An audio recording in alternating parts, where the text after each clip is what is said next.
Bien, alors dans cette deuxième partie,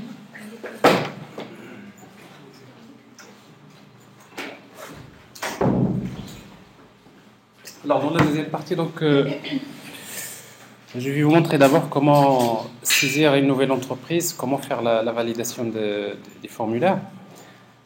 Alors pour cela, donc je vais créer d'abord, donc je reviens à la page template. Là, je vais ajouter un menu.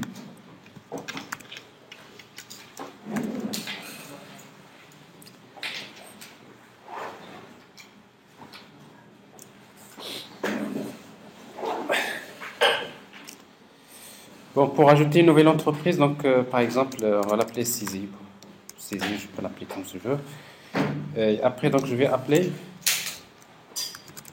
une action formulaire entreprise.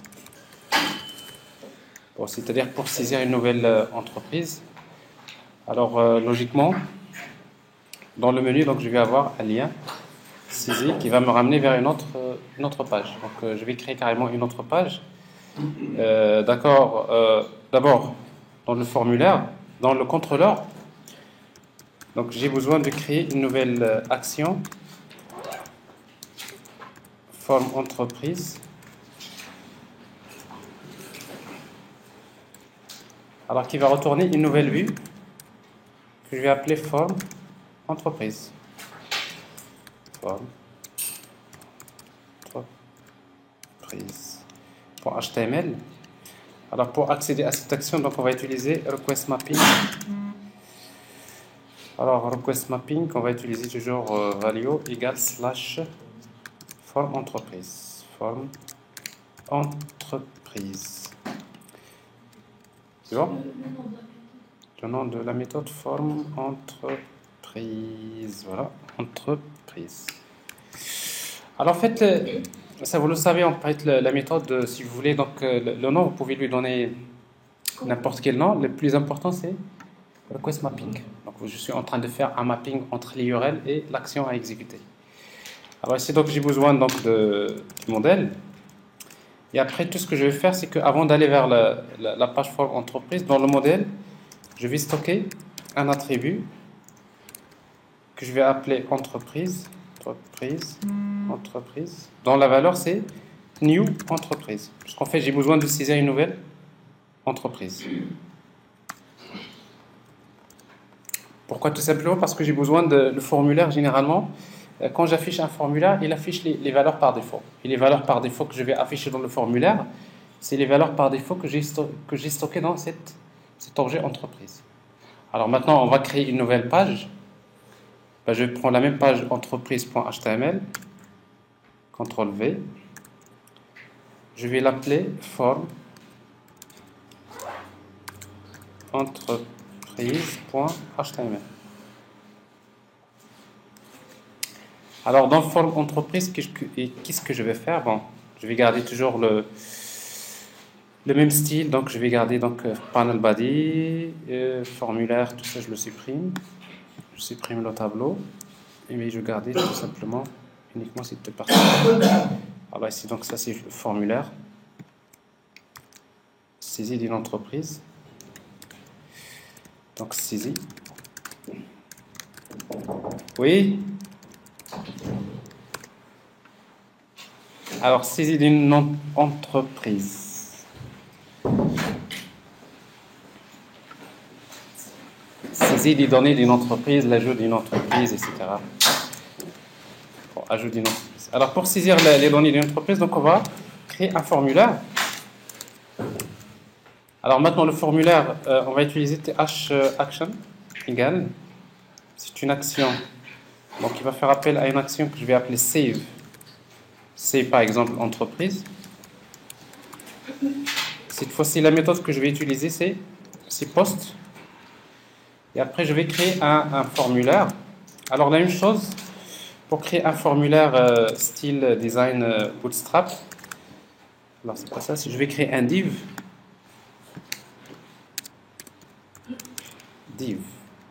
Alors, de préférence, pour chaque groupe, vous utilisez pour chaque groupe de contrôle, on va utiliser une classe qui s'appelle form control, form group.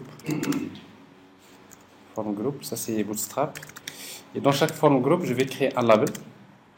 Que je vais ici, donc le label c'est. Qu'est-ce qu'on va saisir? Le nom? Le nom de l'entreprise. En fait, on va créer un champ de type texte. Input type égale texte, name égale nom. C'est important de donner les mêmes noms que les attributs que j'ai dans la classe entreprise. Et la valeur, thValue, c'est que ce champ-là, il va afficher la valeur.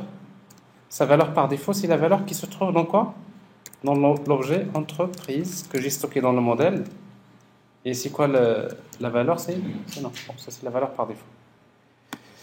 Et après, j'aurai besoin généralement de créer un span pour les messages d'erreur. Alors ça, on va l'utiliser par la suite pour la validation. Parce que si j'ai saisi mal le nom, s'il ne respecte pas les normes, donc j'affiche un message d'erreur. Ben, je vais afficher. Alors je vais utiliser des classes form control label. Bon, ça c'est un exemple. Ici pour input, on va utiliser classe form control. Donc, ça c'est un exemple de style qui est couramment utilisé sur Bootstrap. Alors ici, donc, je vais saisir également la raison sociale. Ensuite, donc ça c'est name, c'est raison. Alors, comme ça on peut voir tout ça. Rien. Alors raison sociale, C'est quoi d'autre? Email. Email. Alors, donc ici, email. Et après, j'ai besoin d'un bouton Submit. Un bouton. Donc ici, Save, avec la classe à nouveau. On va utiliser la classe btn primary. De la même manière. Et on va vérifier. Alors quand je clique sur le menu saisie, donc j'ai quelque chose qui marche. Bon, vous voyez donc ça c'est un formulaire avec un style Bootstrap, mais vous voyez donc le fait d'afficher le formulaire sur toute la largeur de la page, peut-être c'est un peu beaucoup. Supposons que vous voulez afficher le formulaire juste dans la moitié de la page. Alors à nouveau avec Bootstrap, on va utiliser, pour le div qu'on va afficher là, on va utiliser call MD6.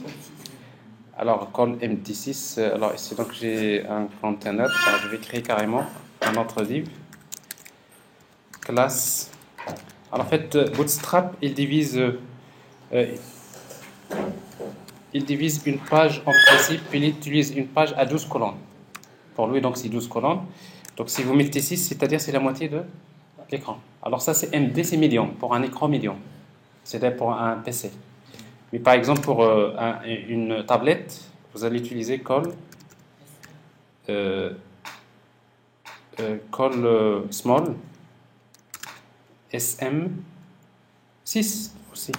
Mais pour un smartphone, vous utilisez call extra small 12. Alors /d, je le mets à la fin. À la fin, vraiment à la fin. Ici. Alors, ça veut dire quoi? Ça veut dire que pour... ici, donc, en principe... J'ai pas enregistré. Si, j'ai enregistré. Alors...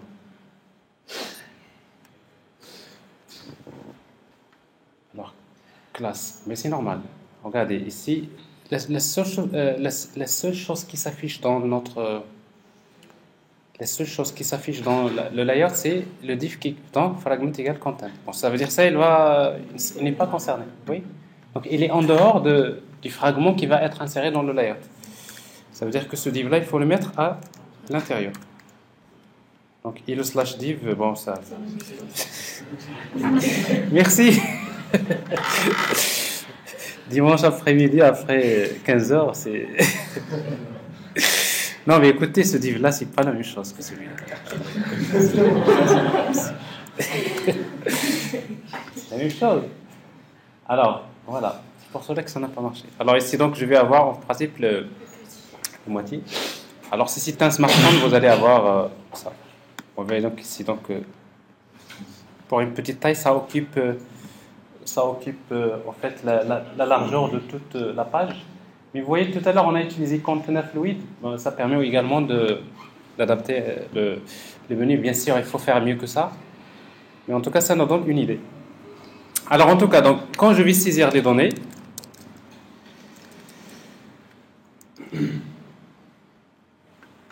alors j'appelle Save Entreprise.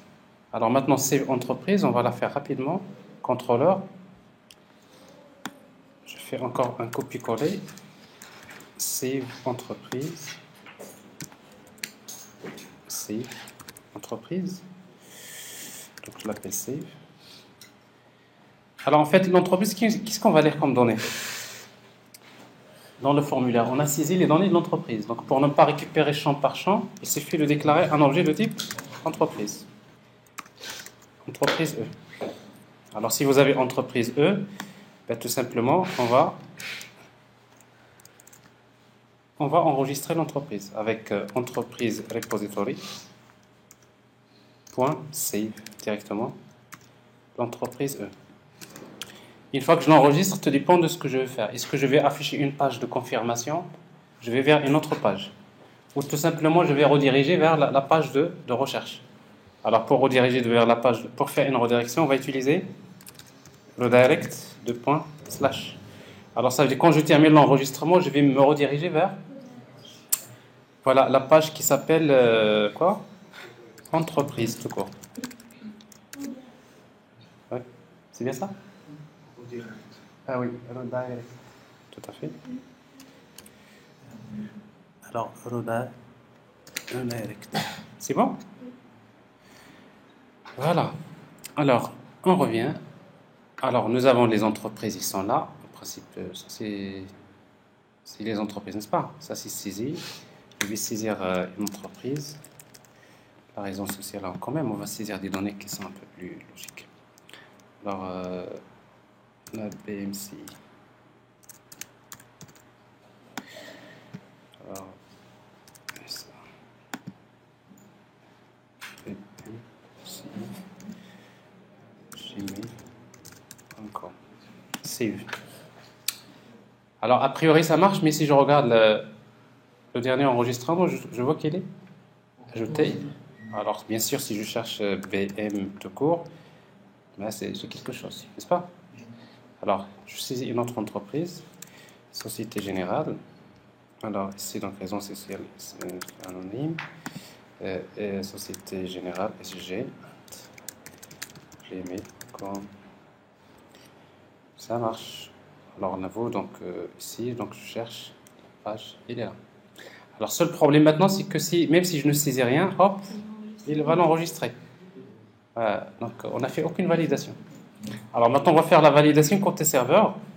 Alors, pour faire la validation côté serveur, il y a 3 étapes à faire. Alors, la première, c'est que dans la classe entreprise, on va utiliser des annotations de validation. Par exemple, ici, on va utiliser note nulle. Alors, ici, donc, note nulle de javax.validation. Et après, on va utiliser size.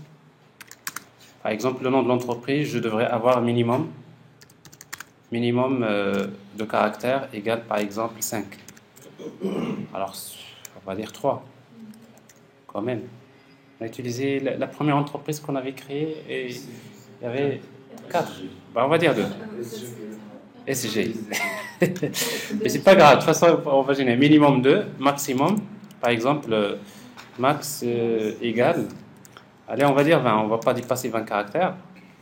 L'adresse email. Elle est obligatoire. Alors maintenant, il faut faire une validation email, n'est-ce pas?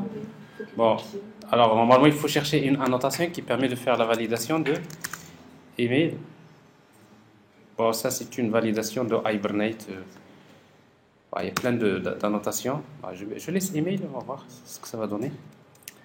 Alors ici, la raison sociale, donc je vais utiliser donc minimum 4 caractères, 3 caractères, 2 caractères. Et maximum, par exemple, 30. C'est bon? Alors, donc, la première des choses, vous utilisez donc des annotations des annotations de validation. Deuxièmement, au niveau du contrôleur, quand on va enregistrer, quand on enregistre, on va demander à Spring MVC de faire la validation. Une fois qu'il va stocker les données dans l'objet entreprise, on va lui demander via l'annotation valide.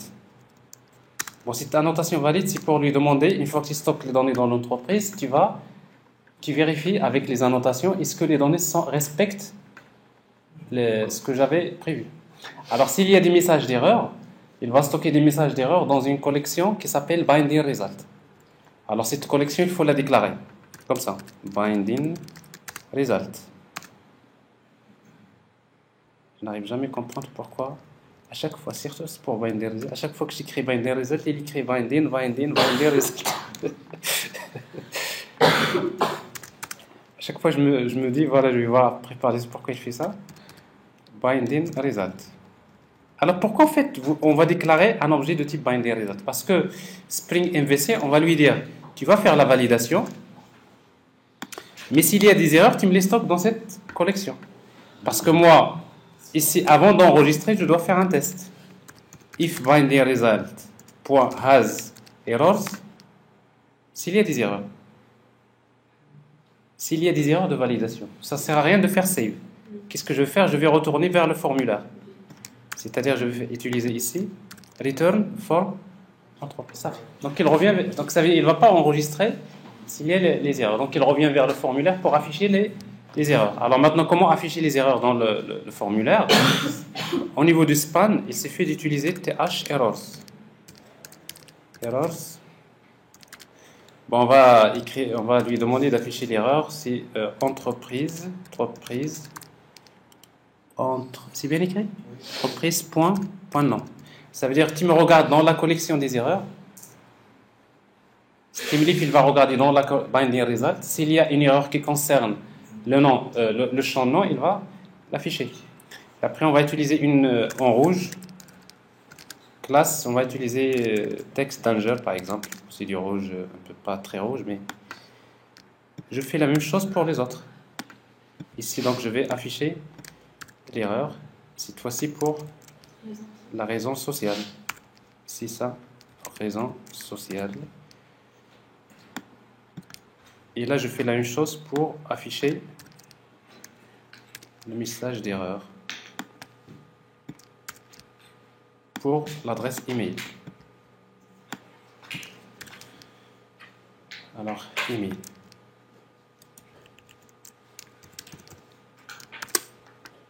Alors, vous voyez donc il y a 3 étapes à respecter donc, pour faire la validation. L'annotation valide avec binding result au niveau du contrôleur. Et après, il faut savoir afficher les messages d'erreur.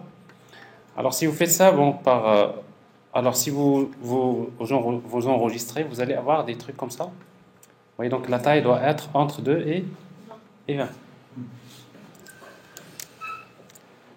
La taille doit être entre 2 et 30.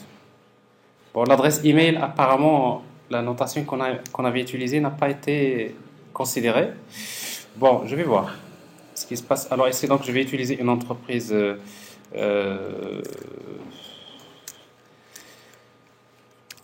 quelconque. Alors, si le nom de l'entreprise passe, donc il vous dit que la raison sociale. Ça, c'est... Alors, qu'est-ce qui se passe? Il y a un petit problème là. Je crois qu'on a fait un copier-coller qui n'est pas bon. Lequel? Ici, voilà. Ici. Oui, donc le nom, la raison sociale, la valeur. Dans value, on a utilisé nom. Donc normalement, il faut utiliser raison sociale. Ici, dans value, on va utiliser value. Ça, c'est... Et l'autre, c'est email. Voilà. Value. Là, on a fait du copier-coller, mais c'est pas bien. Alors, value. Email. Email.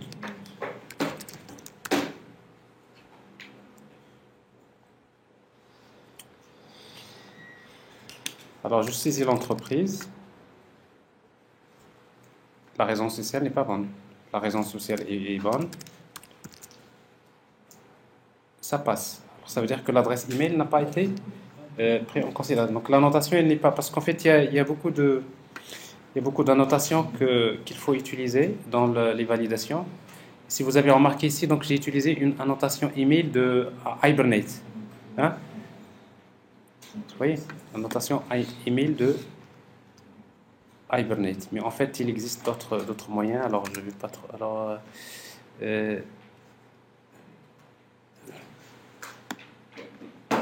bon, je vais utiliser ici.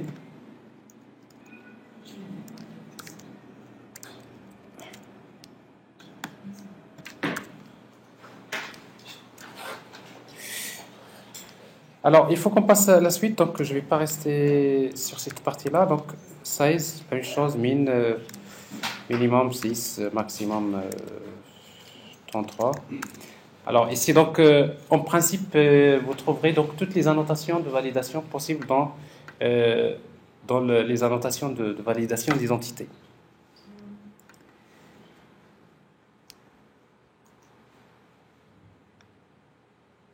C'est bon?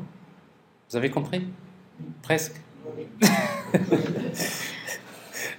Bon, de temps en temps, j'essaie de pinguer un peu pour voir est-ce que vous répondez, est-ce que le processus n'est pas bloqué quelque part. Bon, alors on a vu comment faire cette saisie. Alors maintenant, je suis dans la liste des entreprises. J'ai besoin, supposons, j'ai besoin d'afficher les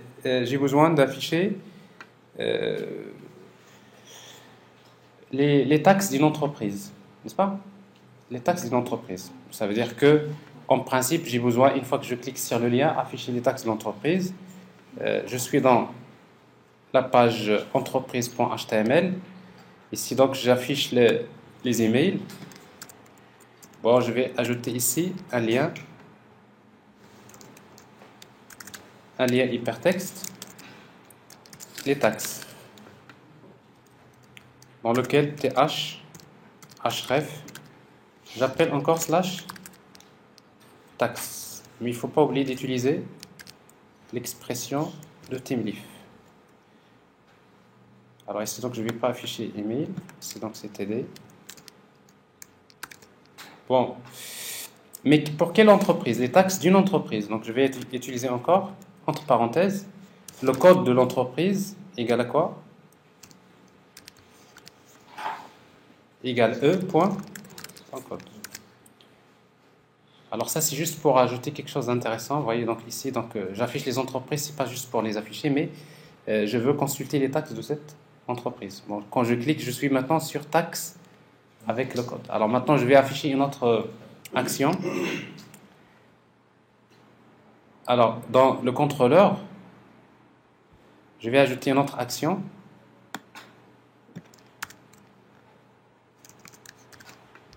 Que je vais accéder via l'URL taxe. Alors ici, donc, pour les taxes, je vais récupérer les taxes d'une entreprise. Est-ce que j'ai cette méthode-là? Je sais pas si tout. Alors, il y a un problème. Mais pourquoi vous me regardez comme ça? Mais il n'y a pas de problème.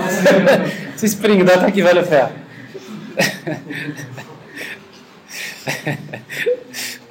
C'est juste pour vous dire que dans la base, parfois vous avez besoin d'une méthode dans la couche des oh là là, je vais ajouter encore des fichiers, je vais tester tout ça. Mais avec Spring Data, vous allez vers Tax Repository et vous allez créer une méthode comme ça, public. Quoi? Alors, si vous voulez toutes les taxes, vous mettez liste. Si vous voulez une page, vous mettez pid. Je veux les taxes. Je vais l'appeler find by entreprise. Parce qu'en fait, dans la taxe, j'ai un attribut entreprise. Qu'est-ce que je vais déclarer comme paramètre? Entreprise. Et c'est tout.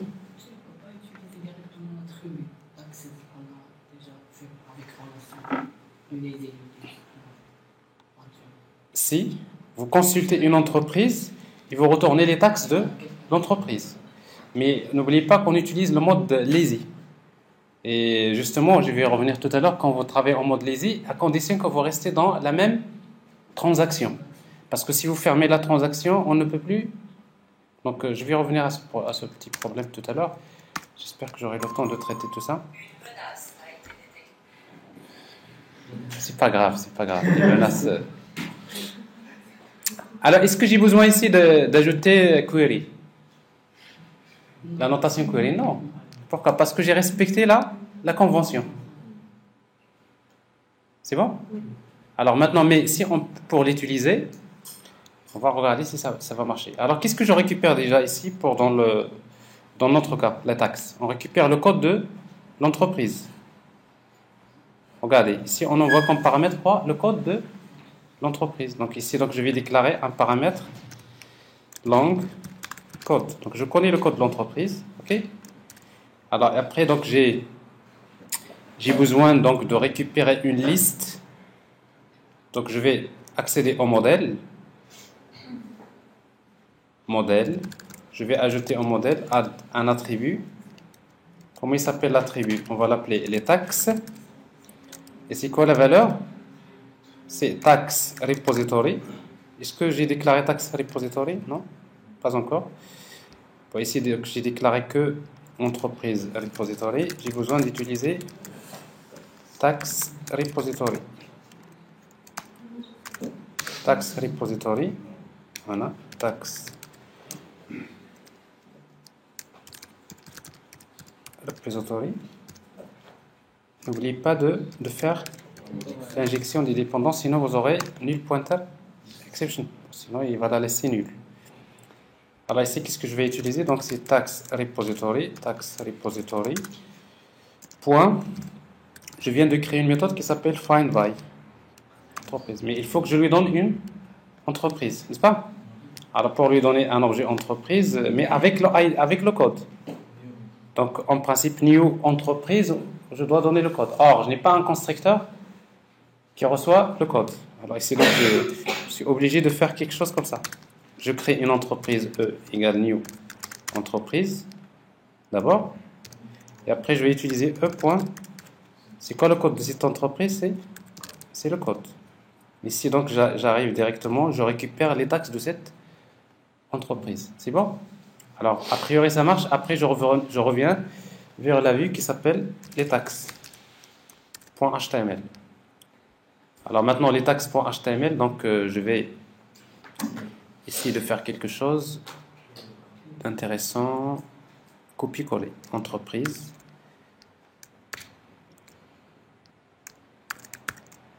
Je vais l'appeler taxe.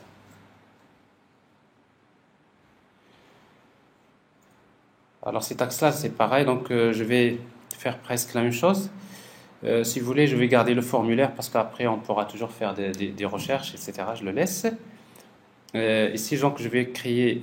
Donc, qu'est-ce que j'affiche comme dans le tableau? Je vais afficher le ID de la taxe. Bon, je n'ai pas besoin d'afficher le ID.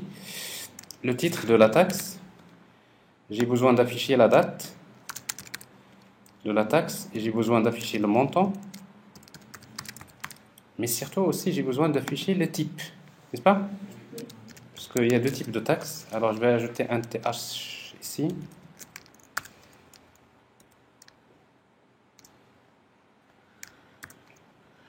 Le type.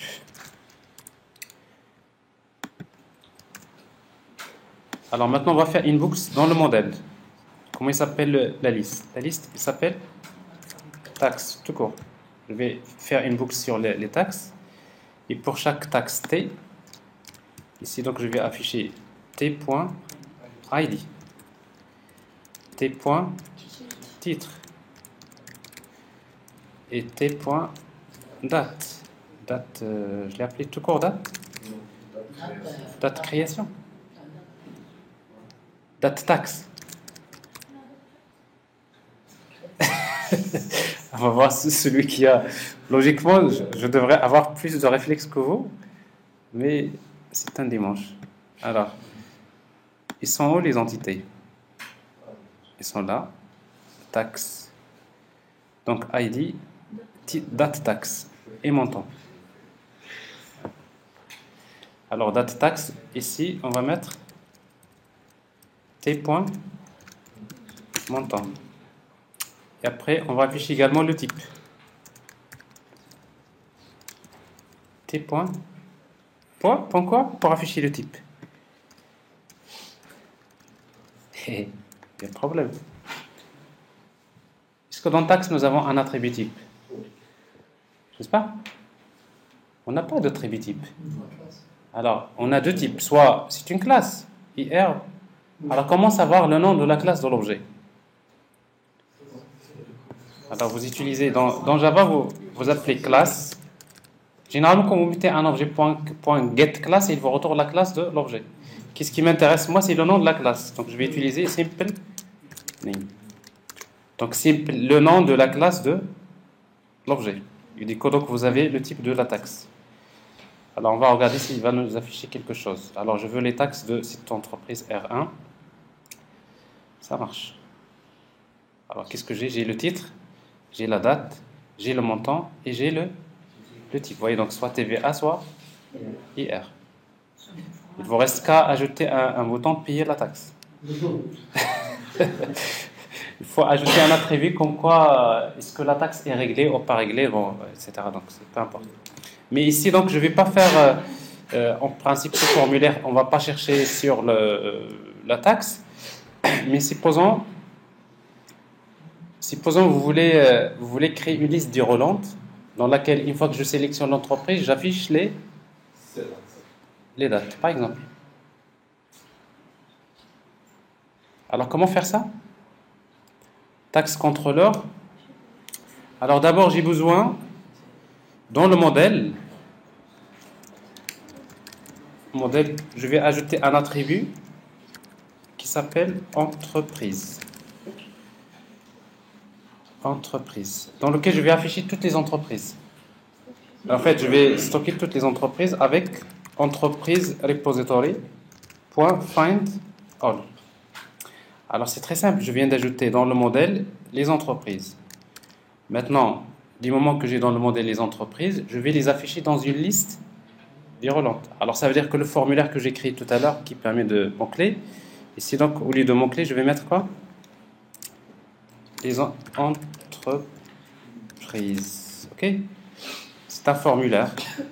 Ce formulaire, il appelle la même action. C'est quoi l'action? Il s'appelle taxe. On va regarder toujours la méthode get. Ici, on ne va pas utiliser input, mais on va utiliser select. C'est une zone de liste déroulante. Et dans ce select-là, qu'est-ce qu'on va lui donner comme name? Je vais lui donner comme name le code, tout simplement. Parce que ça représente, c'est le code de... C'est-à-dire, quand je vais sélectionner, j'envoie... Qu'est-ce que j'envoie en fait? J'envoie encore le code de l'entreprise. Ici, on va mettre des options. Et ces options-là, vous faites une boucle. Alors, pour faire la boucle, vous utilisez th each. Alors, il y a d'autres moyens d'afficher une zone de liste plus simple que ça, mais c'est bien de travailler comme ça. Alors, ici, donc, la liste s'appelle entreprise tout court. OK? Et après, pour chaque option, qu'est-ce qu'on va mettre? th de point texte. Oui? Oui, pour each, tout à fait. Pour chaque entreprise E de la liste des entreprises, qu'est-ce que j'affiche? C'est E point quoi? Point, le nom de l'entreprise. OK? Mais c'est quoi la valeur? Parce qu'en fait, dans une option, il y a le texte et la valeur. Ce qui m'intéresse, moi, c'est la valeur ici. Donc, je vais utiliser th de point value.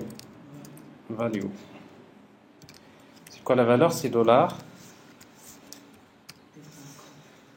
Entreprise E.code. C'est pas... Oui, c'est bien ça. C'est E.code. Alors, ça veut dire quoi?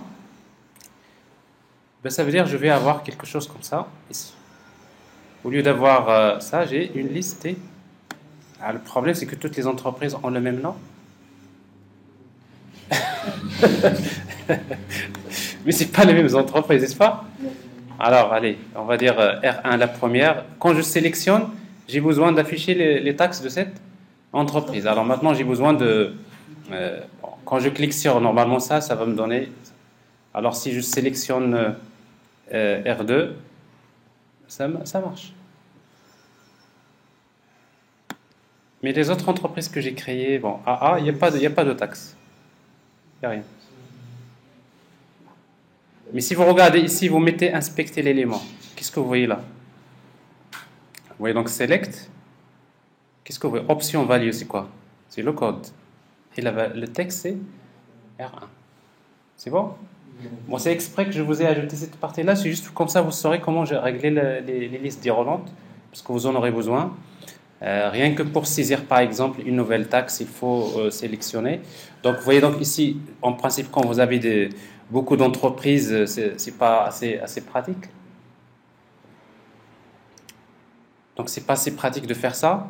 On peut toujours faire la recherche par mots-clés ou on peut saisir le code. Mais en réalité, quand je sélectionne l'entreprise, ce que j'envoie, c'est quoi? Regardez ce que j'envoie, c'est le code. Pourquoi ici? Donc, c'est la zone de liste, la valeur qu'il retient, c'est le code. Alors, si vous voulez, une fois que vous sélectionnez, la valeur change, qu'est-ce qu'on va faire? Dans le formulaire, ici, dans Select, vous ajoutez on change. Mais là, il faut écrire du JavaScript. Alors, pour faire du JavaScript, on change, il faut poster le formulaire. Alors, le formulaire, comment il s'appelle? On va lui donner ID, myForm. Et dans ce cas-là, avec JavaScript, vous faites des trucs comme ça. Document.get element by element by ID. C'est quoi le ID? Comment il s'appelle? myForm. Point quoi? Submit. Vous êtes en train de faire appel à la méthode submit du formulaire. Alors dans ce cas-là, le bouton ne sert pas à grand-chose. Mais ça, c'est du JavaScript. Est-ce que ça va marcher? Alors logiquement, je vais avoir quelque chose comme ça. Ça marche. Donc ça, c'est R1, R2. Bon.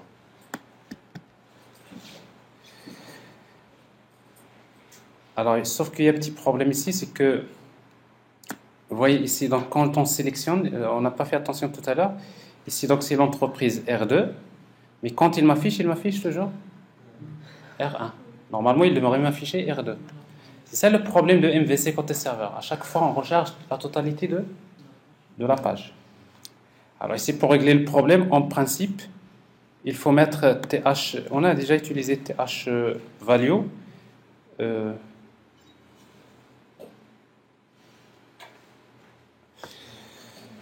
Alors en fait, il y a un moyen de faire ça d'une manière plus simple. Alors comment on va le régler? Donc name égale à code. Ça c'est TH value. Alors si vous voulez faire une solution un peu pas très commode, vous mettez...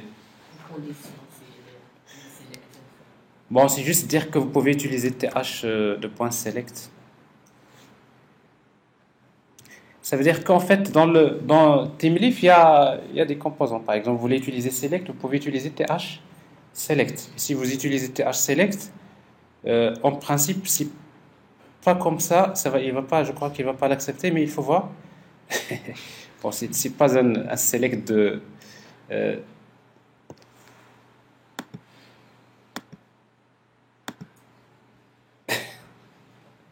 Alors, je veux juste Eclipse. Alors, regardez, ce que je vais faire, c'est ça, n'est-ce pas?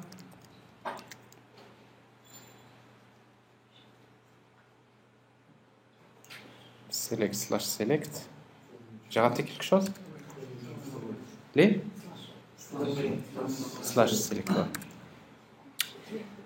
Alors, en fait, si vous regardez dans la documentation de TeamLeaf, vous regardez TH Select, vous allez voir que c'est beaucoup plus simple de créer une zone de liste déroulante avec TH Select. Sinon, ici, si vous voulez régler le problème, ben, il faut utiliser ici quoi?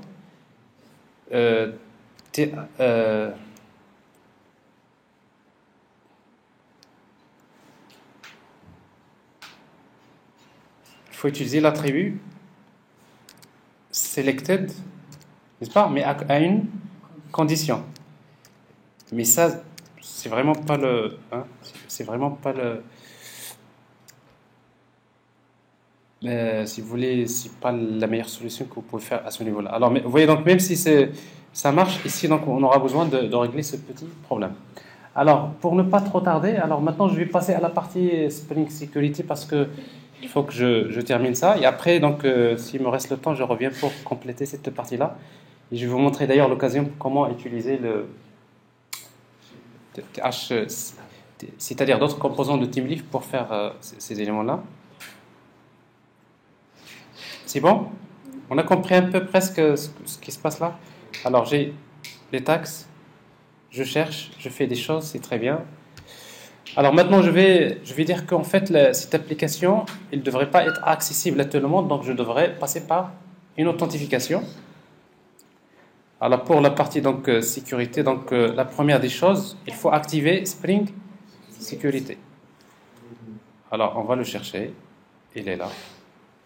Spring Sécurité, c'est une dépendance qu'il faut ajouter au fichier pom.xml. C'est bon? Alors vous voyez, donc on vient d'ajouter la dépendance.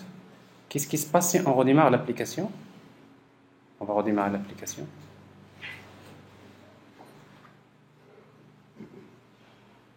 Alors si vous tentez d'accéder à l'application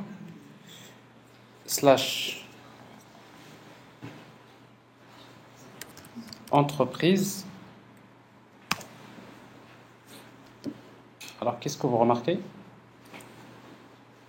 Rien. Bon, vous attendez qu'il démarre.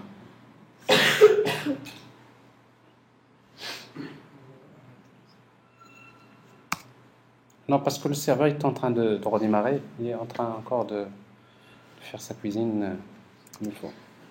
Alors, qu'est-ce que vous remarquez? La Spring, il met le filtre de Spring Sécurité, il est activé. Il vous dit, bon, vous ne pouvez pas accéder à cette application. Alors, pour accéder, vous devrez avoir un username et un password. Alors, si vous voulez vraiment garder cette authentification basique, et vous n'avez pas vraiment le temps vous voulez présenter votre application, vous dites quand même j'ai sécurisé cette application. Alors qu'est-ce que vous allez faire? Vous allez vers le fichier application.properties et vous ajoutez Spring Security username. Vous mettez par exemple admin et security password égale 1, 2, 3, 4. Ça veut dire que vous avez le seul utilisateur qui peut accéder à l'application, c'est cet utilisateur. Alors si vous le laissez comme ça, admin 1, 2, 3, 4. 1, 2, 3 ou 1, 2, 3, 4. Bon, 1, 2, 3, 4, ça marche.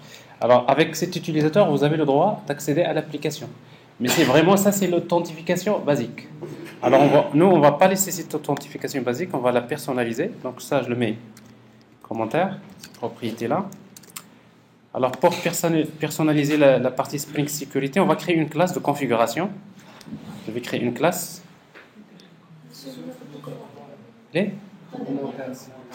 Ah d'accord.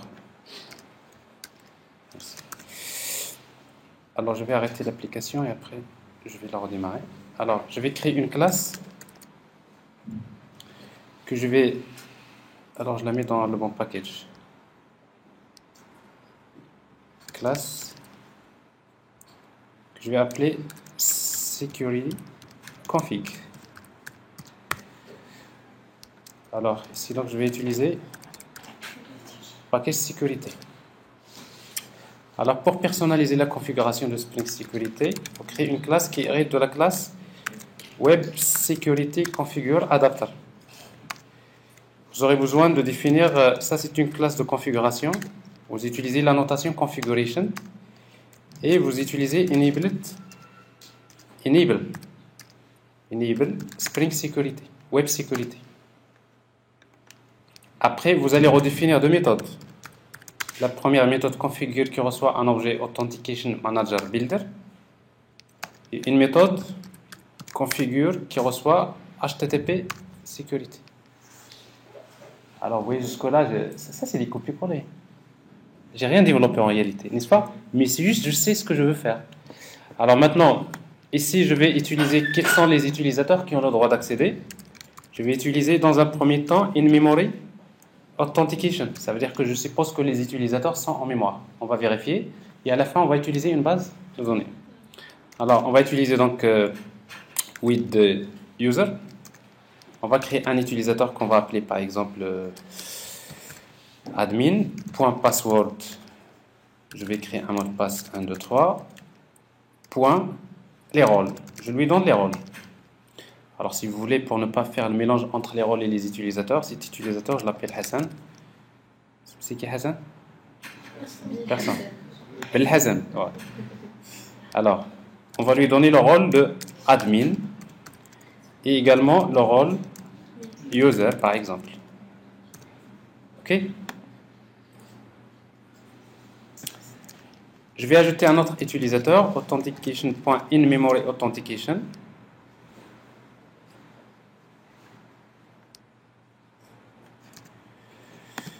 Alors, with user, Mohamed, sûrement il y en aura. Point password. Je donne le mot de passe.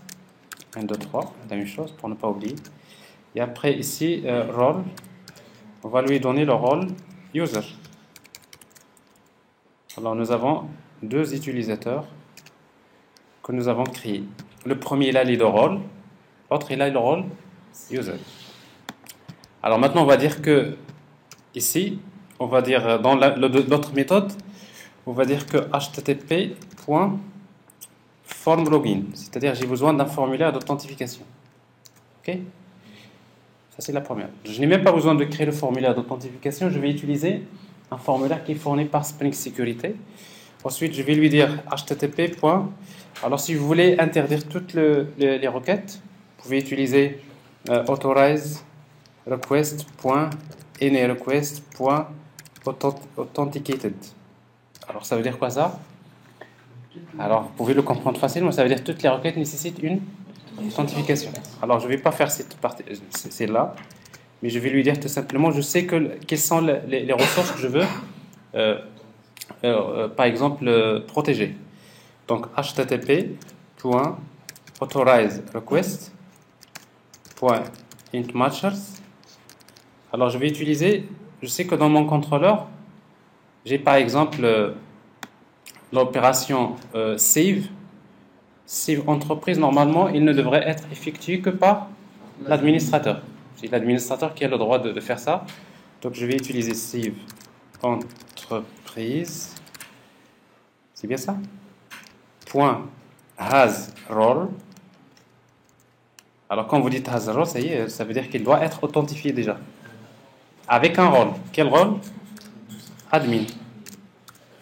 S'il n'est pas admin, il ne peut pas faire ça. Mais par contre, je dis que http authorize request, la même chose, point int matchers. Alors, slash entreprise, virgule, slash tax, virgule. Et là, c'est un problème. Si j'ai des milliers, des centaines de... Je dois le... Alors, c'est pour cela, ici, donc, j'ai besoin de les regrouper dans des trucs comme slash user slash étoile. Ça veut dire que je reviens vers le contrôleur et je change. Au lieu d'avoir, par exemple, slash entreprise, je vais utiliser slash user slash entreprise. Et l'autre slash user slash tax. Et du coup, ici, je vais mettre tout simplement slash user slash étoile. C'est-à-dire toutes les URL qui contiennent slash user. Et la troisième, c'est tout ce qu'il y a. Voilà. Alors ici, donc, ces deux-là, on a créé que ça. Alors, qu'est-ce que nous avons? Nous avons slash entreprise, slash form entreprise, slash save entreprise et taxe. Donc, il y a aussi form entreprise. Mais form entreprise, normalement, c'est l'admin, n'est-ce pas? Le formulaire pour saisir, ce formulaire, on devrait le donner que pour l'admin. Donc, je vais utiliser ici admin. Et là, je vais utiliser donc ici has role. Quel rôle? User. Alors, on va regarder. Vous voyez, donc on a redéfini, on redémarre l'application. On va voir ce que ça va donner.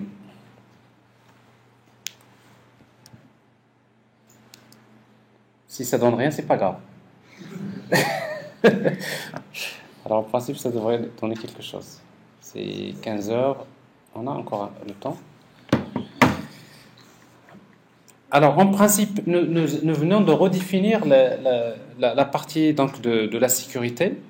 Alors, qu'est-ce qu'on va faire maintenant si on accède à l'application? Si on tente d'accéder à l'application, localhost / par exemple, je veux accéder aux entreprises. Regardez, hop.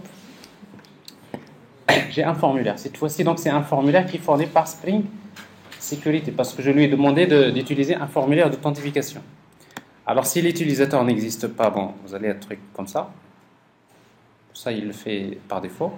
Si j'ai un utilisateur admin avec le mot de passe,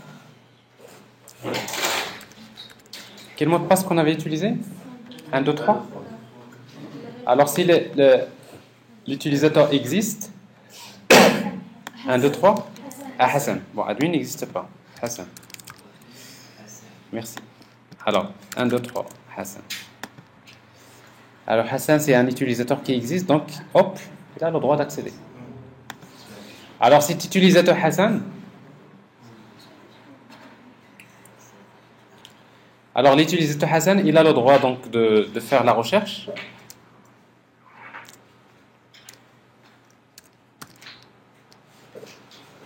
C'est bon? Il a le droit de consulter les taxes.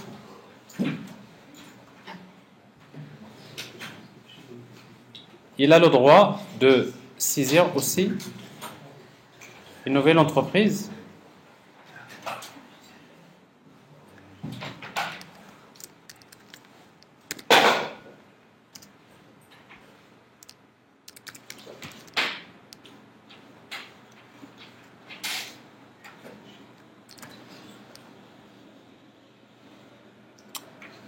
C'est bon? Alors, on va se déconnecter. Alors, on va ajouter un lien ici pour se déconnecter. Ça va?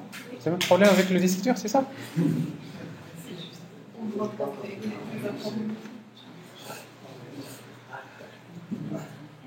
Vous avez atteint la haute impédance? Votre cerveau ne capte plus rien?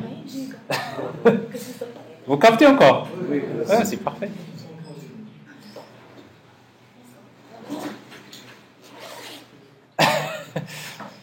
Alors, on va ajouter un lien. Alors, par exemple, si je suis bon, déjà pour accéder à l'authentification, donc ce serait sur /login. Alors, notre utilisateur, c'est Mohamed. 1, 2, 3. Alors, l'utilisateur Mohamed, il accède. Il peut accéder aux entreprises, il n'y a pas de problème. Mais par contre, il ne peut pas saisir. Hop, vous voyez, 403. Pourquoi? Parce que Mohamed a le rôle user. Il ne peut pas consulter les taxes il peut consulter les taxes de l'entreprise. Mais il ne peut pas ajouter. Et même s'il a le formulaire, il peut pas, s'il veut par exemple faire un save, il ne peut pas le faire. Alors tout à l'heure, ce message-là, il faut le personnaliser, n'est-ce pas? Donc on devrait créer une page pour personnaliser ce message. Mais avant ça, donc je vais d'abord, au niveau de l'application, je vais ajouter ici un lien pour se déconnecter. Alors comment on va faire ce lien? Dans notre template, alors dans notre page template.html,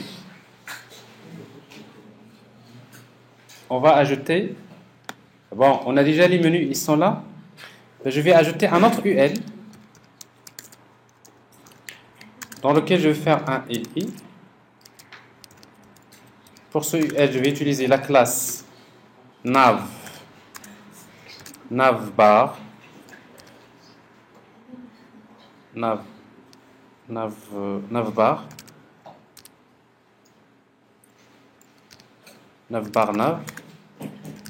navbar, right. Alors, right, ça veut dire quoi? Ça Ça veut dire parce qu'en fait le menu je vais le mettre à droite. Donc c'est pour cela que je vais utiliser ici A. Qu'est-ce qui vous arrive? Il y a un problème? Mais le coup fille. C'est le disque dur. Hein? Ah, vous avez pu copier les données sans problème? Alors il y a A. Alors qu'est-ce qu'on va mettre ici? On va mettre logout par exemple.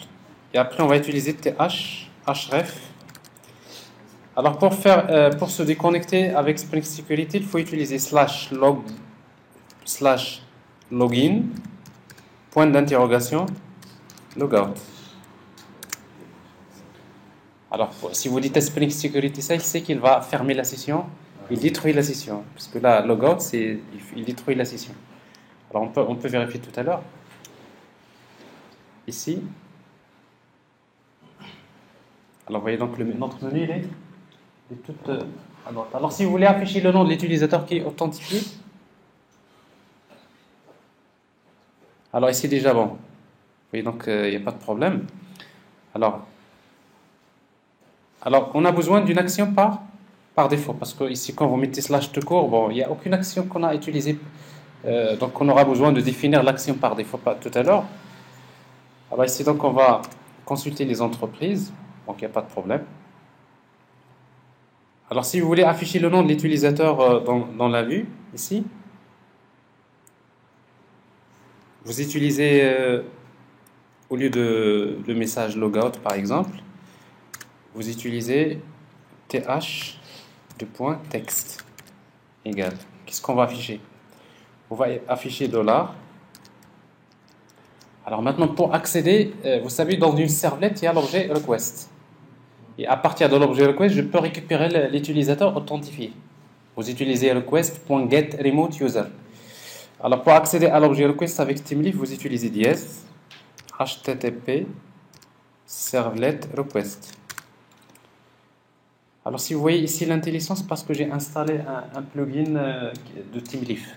N'hésitez pas d'installer des plugins sur Eclipse, plugin TeamLeaf, des plugins, ça va vous donner de l'assistance. Bon, http servlet request point remote user, comme ça. Ok.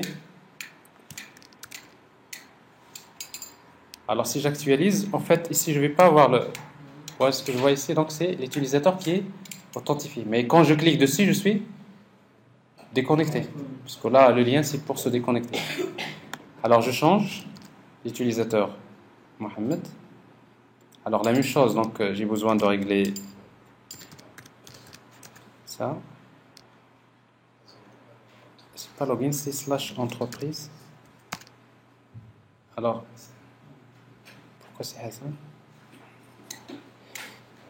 Alors Mohamed. Voilà, donc slash entreprise. Alors ici, donc c'est l'utilisateur authentifié. Alors qu'est-ce qu'il reste à faire pour régler le problème? Quel problème reste à régler? Bon, le premier d'abord, c'est que ce formulaire-là, c'est pas joli. On parle de liste. Si vous voulez travailler avec ce formulaire-là, ça reste un peu très, très basique. Alors, si vous voulez créer votre propre formulaire, qu'est-ce que vous allez faire? Alors, qu'est-ce que vous allez faire? Vous allez, dans la sécurité config, ben, vous ajoutez ici formLogin.loginPage. Alors, la page d'authentification s'appelle /login. Alors, maintenant, dans mon contrôleur, je dois écrire /login et je l'associe à une page qui s'appelle login.html. Ben, il faut que je vous montre ça. Alors, pour ne pas changer le contrôleur que j'ai déjà créé, il est plus pratique de créer un autre contrôleur dans lequel vous mettez ces ajouts. Alors, dans la partie sécurité, je vais créer une nouvelle classe que je vais appeler sécurité controller.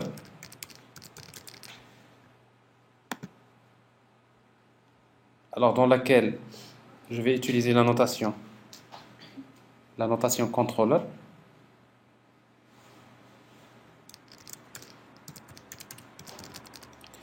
controller. Je vais utiliser les actions suivantes. Alors la première qui m'intéresse, c'est login. Qu'est-ce qu'il va retourner? Il va retourner une page qui s'appelle login.html.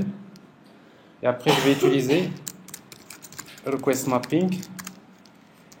Alors, mapping, ici, donc je vais utiliser /login. Première. Deuxième, j'ai besoin d'une action par défaut, parce que là, on n'a pas fait. Si vous mettez / tout court, vous mettez rien. Qu'est-ce qu'il va faire ici? Donc, on va utiliser boom. On va rediriger, redirect. Je suppose que l'action par défaut va rediriger vers /entreprise. N'est-ce pas? Quand je tape rien, je suis sur entreprise pour ne pas avoir de problème. Et l'autre action que vous pouvez ajouter, c'est le message d'erreur. Rappelez-vous, 403. Je vais ajouter une autre action que je vais appeler 403. Dans la page, je vais créer une page qui s'appelle 403.html. 403.html.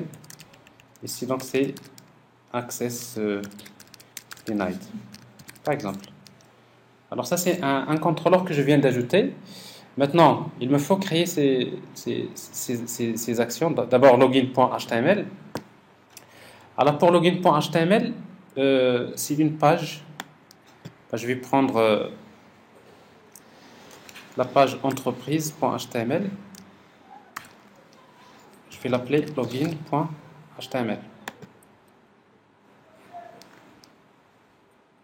Alors, sur ce login.html, bon, je n'ai pas besoin de layout. Parce que si vous lui dites layout, ça veut dire que j'aurai déjà un menu. En principe, je ne suis pas encore rentré dans l'application. Donc cette partie-là, je vais la supprimer. Donc je n'ai pas besoin de la page layout. Donc ça, c'est authentification. Alors fragment, c'est à supprimer. Je n'ai pas besoin. Je vais créer un... Ici, donc je vais utiliser un panel authentification.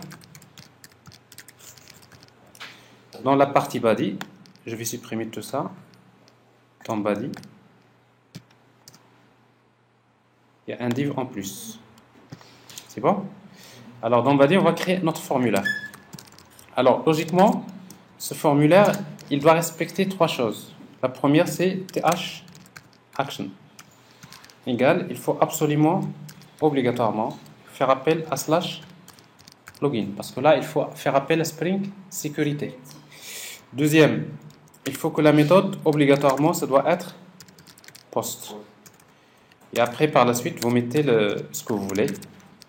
Alors, on peut utiliser donc ici class form group, comme toujours. On va utiliser un label. Là, vous faites comme vous voulez. Donc là, le label, c'est login. Avec la classe control label. Avec un champ de type texte.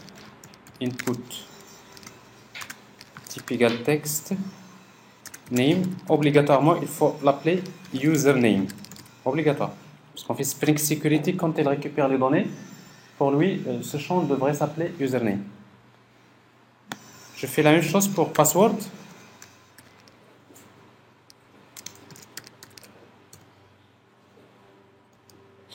Login, password. Alors, le champ devrait être de type password obligatoire. Et name, ça devrait s'appeler également password. C'est obligatoire. Et après, le bouton login.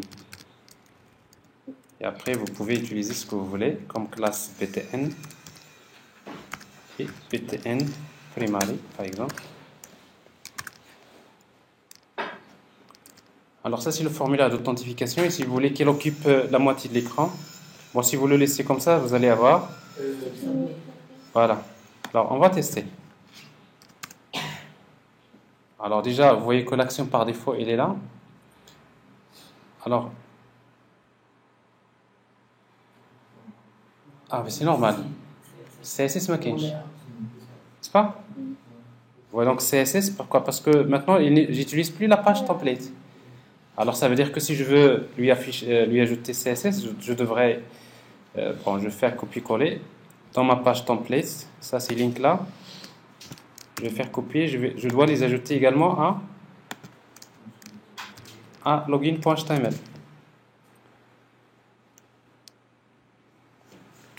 Bon, j'ai ça, c'est pas très bien. Alors maintenant, je vais utiliser 4 colonnes et après, je le centre. Alors pour cela, donc, je vais utiliser ici div. Comme tout à l'heure, on va utiliser call md classe. Alors call md 6 ou bien 4 par exemple. Si vous mettez 6, c'est la moitié de l'écran, 6. N'est-ce pas? 4. Comme vous voulez. L'essentiel, ça vous donne ça. La moitié. Mais si vous voulez le centrer, qu'est-ce qu'il faut faire? Il faut faire offset. Offset, ça veut dire vous décaler. Donc, c'est 6 colonnes, mais avec call md offset, je vais le décaler de combien? De 3. Bon, je le décale de 3, je prends 6. Donc, automatiquement, il est au milieu. Oui, Léna. Alors maintenant, vous le faites descendre un petit peu. Si vous voulez le faire descendre, vous utilisez des trucs comme vous créez une classe, par exemple, vous l'appelez spacer 40 pixels. Mais cette classe spacer 40 pixels n'existe pas. Je vais l'ajouter dans mystyle.css. Je vais utiliser spacer 40 et je vais utiliser margin top 40 pixels. Bon, c'est juste pour vous dire qu'en fait, vous pouvez toujours ajouter des classes CSS. Bon, c'est 40 pixels. Hein? Sans mettre classe. Si, il est déjà في classe. Il est داخله في classe. Pour la méthode, il ne faut pas mettre TH méthode. La forme TH action. TH action, exactement. TH méthode. Non, on n'a pas besoin. Parce que ça, c'est HTML. Ça veut être soit get, soit post, pas de problème. Alors, le bouton submit, par défaut, il le fait. Donc, ici, vous utilisez type submit. Par défaut, il le fait. S'il se trouve à l'intérieur d'un formulaire, il a ce comportement. Mais on va vérifier si ça marche. J'ai un utilisateur qui n'existe pas. Ben, ça va rester là-dessus. Donc, regardez, vous recevez déjà un message. Non, attendez. Vous recevez un message point d'interrogation erreur. Ça veut dire qu'il y a un problème. Normalement, on devrait afficher un message ici, n'est-ce pas? Vous êtes d'accord? Oui.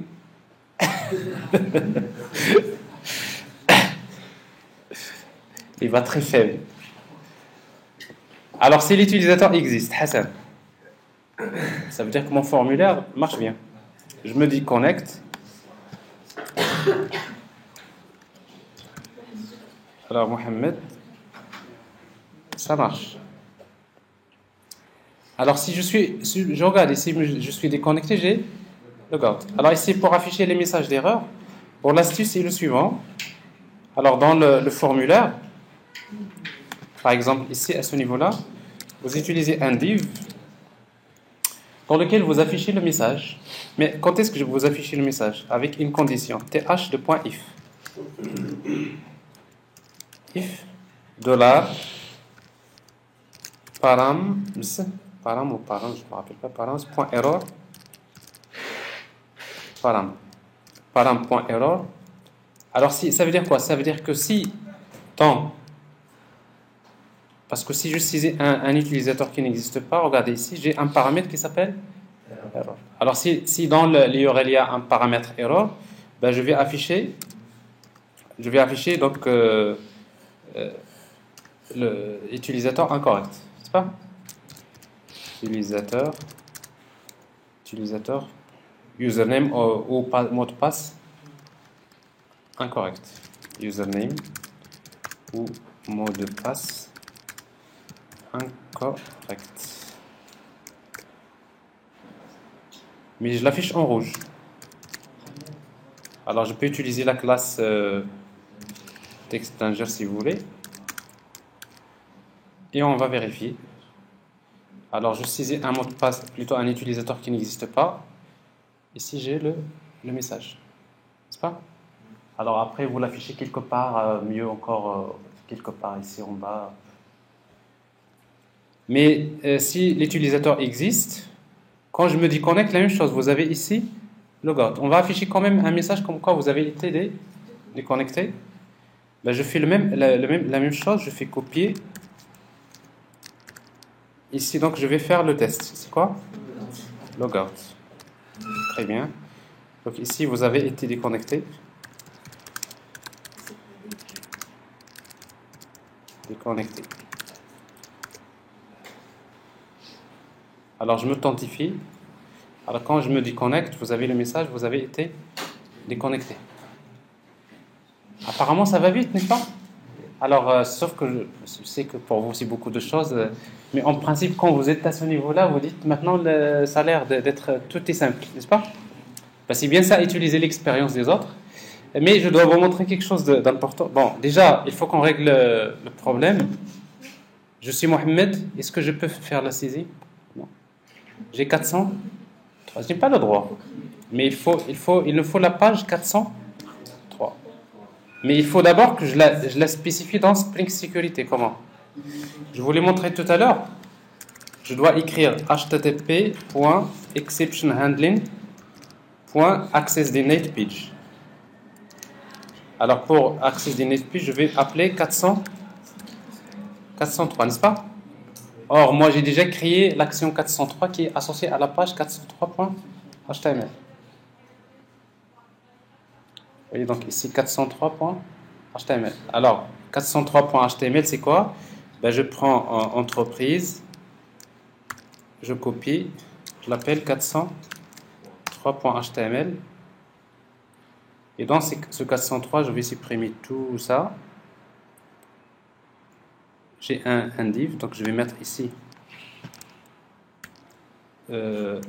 problème d'autorisation. C'est mal écrit, quelque chose. Alors ici, donc, je vais mettre ça. Panel body. Alors ça, c'est panel body. Alors tout ça, je le supprime.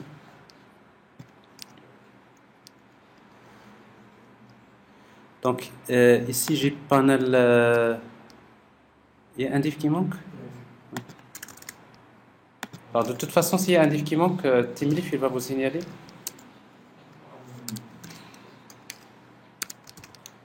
Il y a une balise qui n'a pas été fermée. Alors...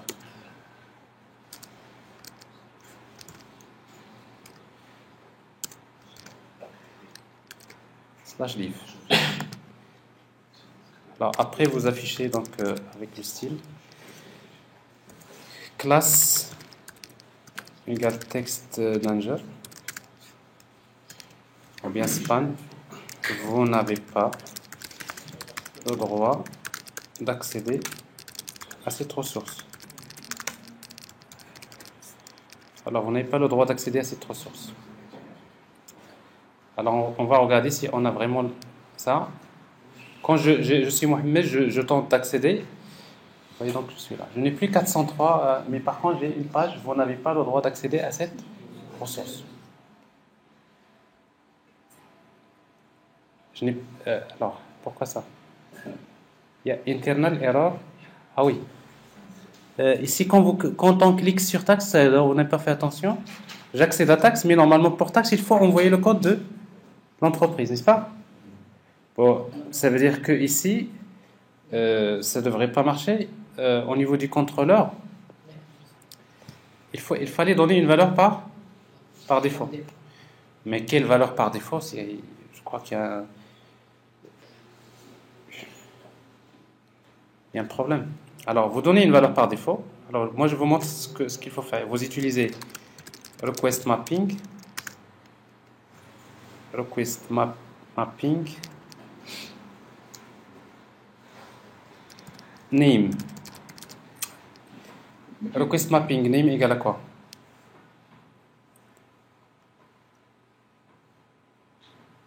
Égale à code. Pas request mapping, request parent. Alors ça se voit que Tout le monde est fatigué. Alors, request param, et après, on va utiliser default value. Alors, la valeur par défaut, on va mettre. Alors, si vous mettez 1, ça suppose que vous connaissez déjà un code d'entreprise, ça n'a pas de sens. Normalement, vous mettez un code qui n'existe pas. Par exemple, moins 1, n'est-ce pas? Et après, ici, vous testez. Si c'est moins 1,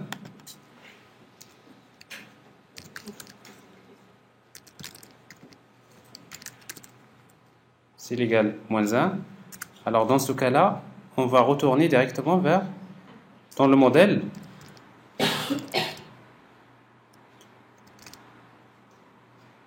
point add attribute, les taxes,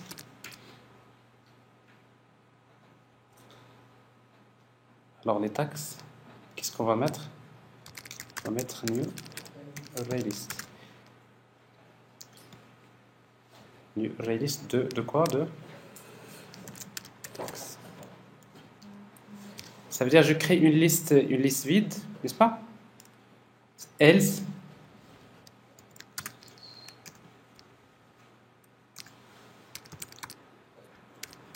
alors else, ça veut dire quoi? Ben, je fais entreprise, je fais tout ça. Là, c'est juste vraiment un cas bon, c'est des cas comme ça peut arriver. Sinon, je crée l'entreprise, je stocke le code, je vais chercher les taxes. Mais dans tous les cas, je dois récupérer la liste des entreprises. C'est-à-dire que dans le modèle, la liste des entreprises, je les stocke avant le test. Que ce soit ce cas-là ou ce cas-là, j'ai besoin de la liste des entreprises. Mais pourquoi je fais tout ça? Parce que c'est vrai que si je suis dans entreprise, bon, là j'accède aux taxes d'une entreprise, donc il n'y a pas de problème, n'est-ce pas? Mais si je clique sur taxes directement, regardez, je n'envoie pas le code, mais il a pris la valeur par défaut. Et j'ai la liste des entreprises, donc je peux toujours chercher l'entreprise et après je peux regarder. C'est bon? Là, c'est juste un test qu'on n'avait pas fait. Alors, j'ai réglé presque tous les problèmes. Maintenant, il faut quand même qu'on regarde quelque chose.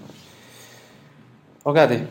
Alors, quand vous êtes authentifié avec un utilisateur, user Al-Hassan, je suis authentifié. On va regarder dans les sessions, dans les outils de développement. Alors, vous regardez les cookies. Je vous ai parlé tout à l'heure des problèmes. Alors, vous allez vers applications. Ils ne sont pas là. Applications. Dans les applications, vous avez cookies. Hop, qu'est-ce que vous voyez ici? Alors, vous avez un cookie. En fait, Spring Security l'a généré un session ID. Il a été envoyé dans ce forme d'un cookie. Alors, vous voyez, donc ça, c'est le cookie. Alors, toutes les requêtes que vous envoyez généralement, vous envoyez toujours ce session ID. Bon, la preuve d'ailleurs, si vous le supprimez, je suis déjà authentifié, je vais tenter d'accéder, regardez ce qu'il me dit. Hop. Authentifié. Ben, si je n'envoie pas le session ID, donc on ne peut pas voir ça. C'est bon? Mais le problème maintenant, c'est que, comme je disais, regardez, quand je demande de saisir un formulaire, de saisir une entreprise, regardez si on inspecte le code. Regardez, il y a un champ qui a été ajouté. Rappelez-vous donc la cross-site request forgery. Donc, il nous a ajouté un code hidden CST. Voyez, donc il m'a envoyé un jeton. Tout ça parce que si maintenant je saisis les données, et que je n'envoie pas ce token dans la donnée, Spring Security ne va pas accepter. Pour lui, donc si je n'envoie pas le token, ça veut dire qu'il s'agit d'une attaque de type cross-site request forgery. Donc tout à l'heure, je voulais expliquer la même chose si vous regardez dans le formulaire. Bon, on a vu ce formulaire-là. Mais par contre, si vous regardez dans le formulaire, ça, il n'y en aura pas ici, dans ce formulaire.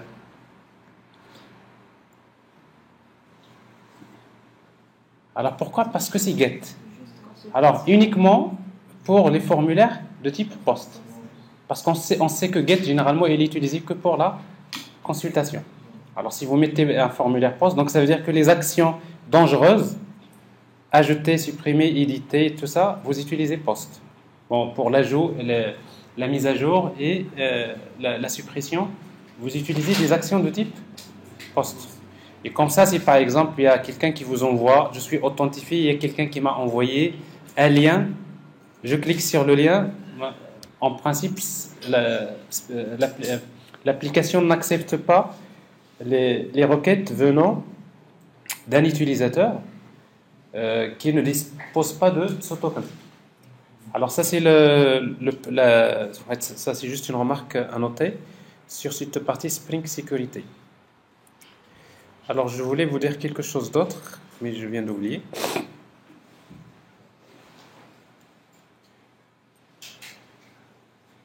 Ouais, il nous reste... qu'est-ce qui reste? Ah, mais là, sur ça déjà. Base de données. Alors, les utilisateurs, jusqu'à présent, les utilisateurs sont stockés en mémoire, n'est-ce pas? In-memory authentication. Oui. Maintenant, je veux que les utilisateurs soient stockés dans la base de données. Alors, pour que les utilisateurs soient stockés dans la base de données, je dois d'abord créer les tables. Alors, soit que j'ai créé les entités, je laisse créer les tables, comme ça vous le savez, ou bien j'accède directement à la base de données, tax. Je vais créer 3 tables rapidement. Je vais créer la table users avec combien de champs? 3.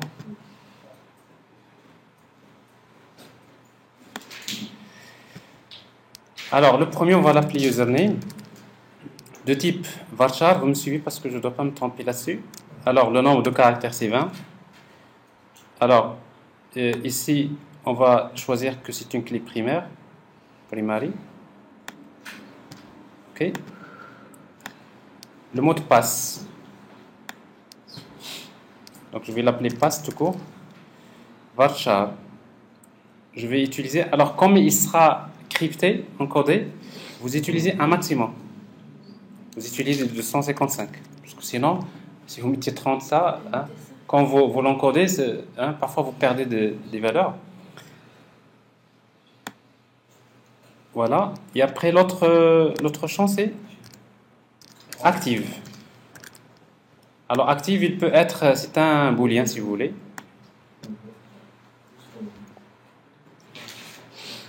Voilà. Alors ça, c'est la première table que je vais enregistrer. Sauvegarder. Alors dans cette table, je vais insérer les utilisateurs. Alors je vais insérer un utilisateur admin, mot de passe 1, 2, 3, 4, mais je vais la crypter avec MD. Je crypte le mot de passe avec MD5. Il est activé. Je vais insérer encore un utilisateur que je vais appeler user. Mot de passe 1, 2, 3, 4. Toujours avec MD5. Il est activé. Et un troisième utilisateur. Hassan. 1, 2, 3, 4. Mot de passe crypté. Activé. Bon, j'ai 3 utilisateurs. Alors, je peux bien sûr afficher donc la table users. Comme vous voyez ici, donc j'ai l'utilisateur, j'ai le mot de passe. Ok. Alors maintenant, je vais créer la table. Quelle table? Les rôles. Alors, les rôles de l'application, les rôles avec une colonne, ça suffit. Bon, pour le moment, 2 colonnes, si vous voulez. La colonne, je vais l'appeler rôle. Varchar, tout simplement, font. Alors, c'est la clé primaire.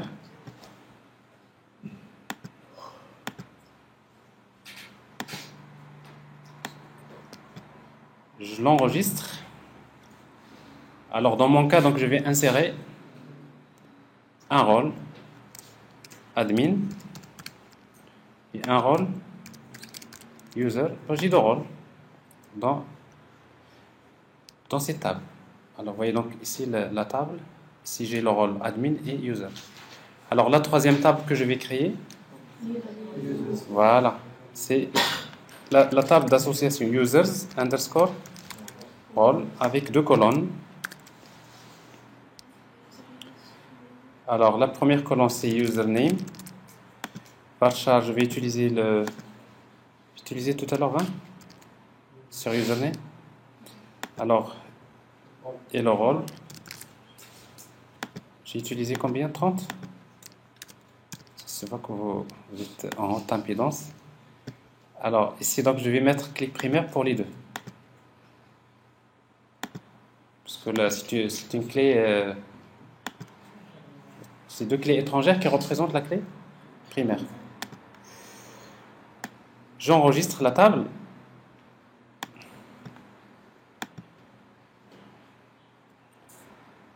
Alors, je vais insérer quelques enregistrements ici. Alors, pour l'utilisateur admin, je vais lui donner le rôle admin. L'utilisateur admin, je lui donne également le rôle user. Alors, oui, vous pouvez l'ajouter après, c'est vrai. Mais ici, donc, c'est pas obligatoire. En fait, la clé étrangère, je ne l'ai pas ajoutée, mais il faut l'ajouter. Comme ça, il vous donne d'ailleurs la liste. Alors, l'utilisateur, quoi d'autre? User. User, je lui donne le rôle user. Et l'utilisateur Hassan, je lui donne le rôle user.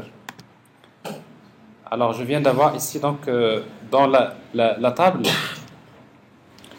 qu'est-ce que j'ai? J'ai en fait les rôles. D'accord? Alors maintenant, je vais changer mon application. Alors maintenant, je ne vais plus utiliser donc in-memory authentication. Je vais mettre ça en commentaire. Je vais mettre ça en commentaire. Mais je vais utiliser JDBC Authentication.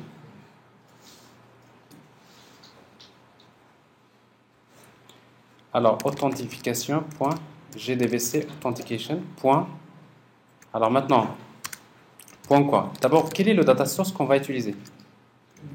Point data source. Je vais utiliser le même data source que j'ai dans l'application. Alors, comment je vais le faire? Il suffit donc de déclarer un objet data source de javax.sql, data source, data source de javax.sql, donc data source. Je vais utiliser en fait le même data source de l'application.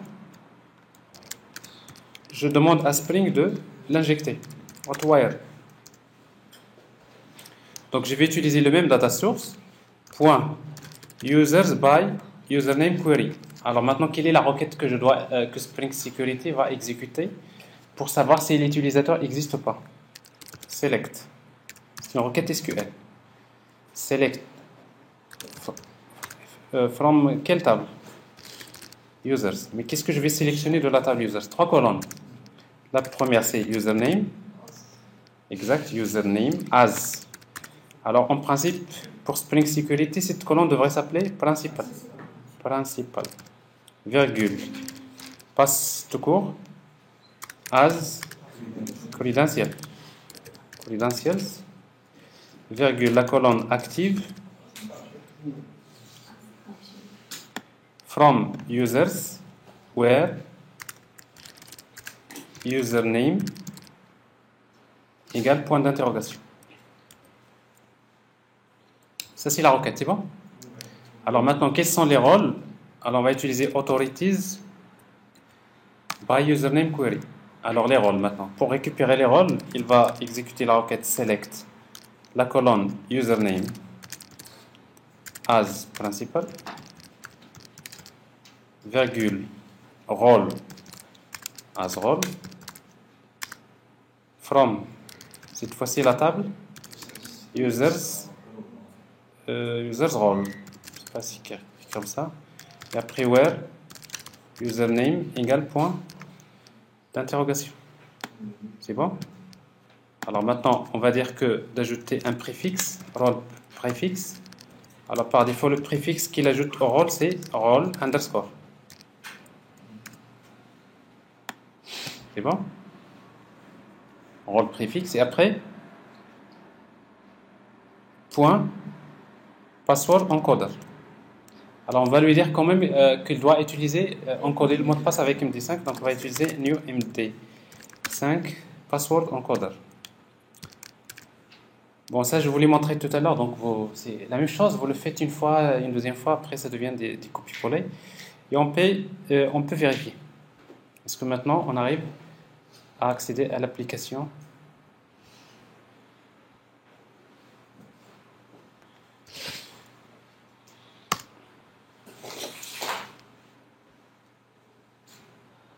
Alors, vous voyez donc,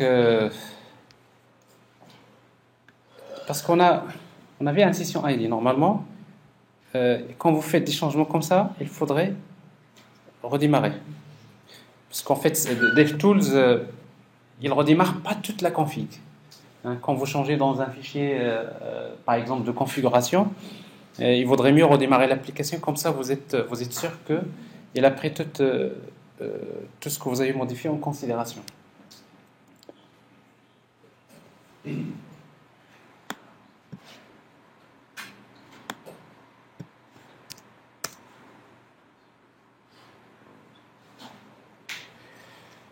Voilà, alors donc l'utilisateur Hassan, ça existe pas, Hassan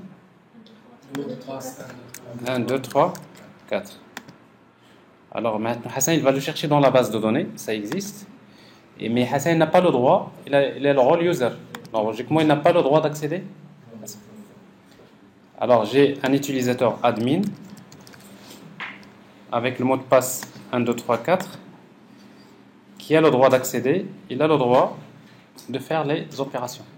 Alors, vous voyez donc, en 5 minutes, j'ai basculé les utilisateurs vers une base de données. Alors,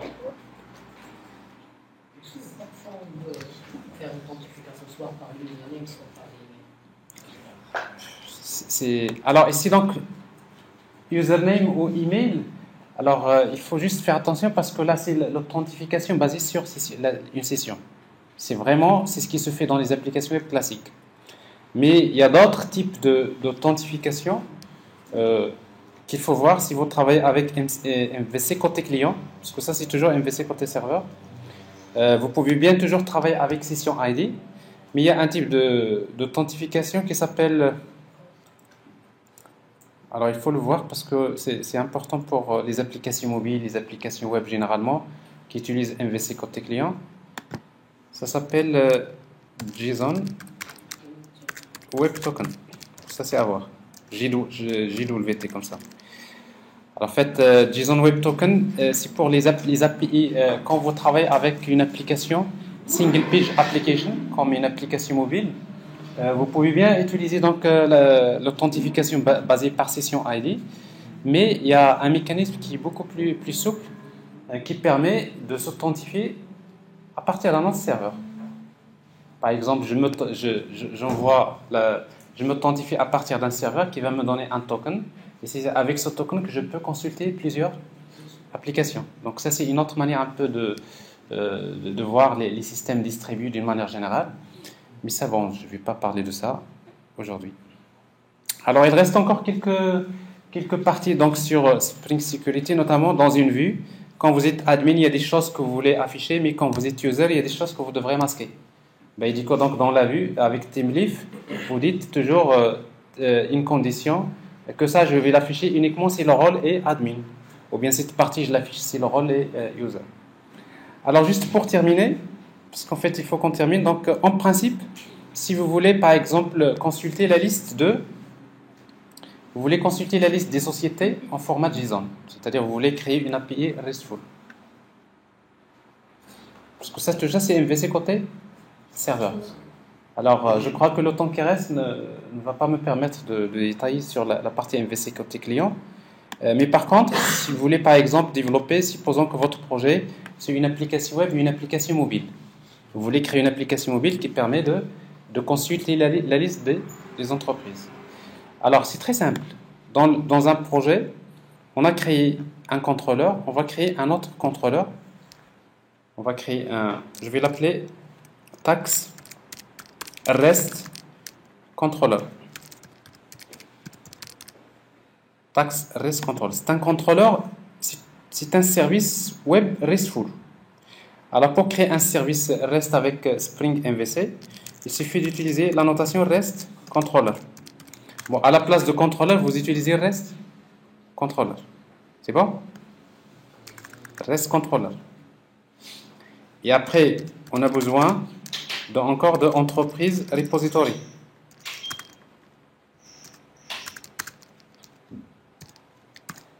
Je vais utiliser donc la notation AutoWired. Supposons que je voudrais consulter la liste des entreprises. Directement, toutes les entreprises, je vais déclarer une liste. Alors maintenant, les méthodes dans MVC côté client, la méthode du contrôleur ne vont plus retourner la vue. Ils vont retourner les résultats en format JSON au client. Comment? J'ai une liste d'entreprises ici. Liste entreprise par exemple. C'est très simple, je fais tout simplement return quoi? Donc c'est entreprise repository.findAll. C'est terminé. Alors ici vous ajoutez juste request mapping. Pour accéder à celle-là, donc il faut utiliser par exemple /list entreprise par exemple. Bon, c'est juste pour faire la différence par rapport à l'autre. Donc liste entreprise, c'est bon? Alors avec ça, je peux avoir la liste des entreprises en format JSON. Alors on peut vérifier, mais il y aura un petit problème. Alors je vais vous expliquer c'est quoi le problème. Alors dans entreprise, nous avons, quand vous avez une association bidirectionnelle, d'ailleurs quand vous allez le voir ici, on va directement consulter la liste des entreprises. C'est-à-dire vous tapez http localhost / liste entreprise. Alors vous allez recevoir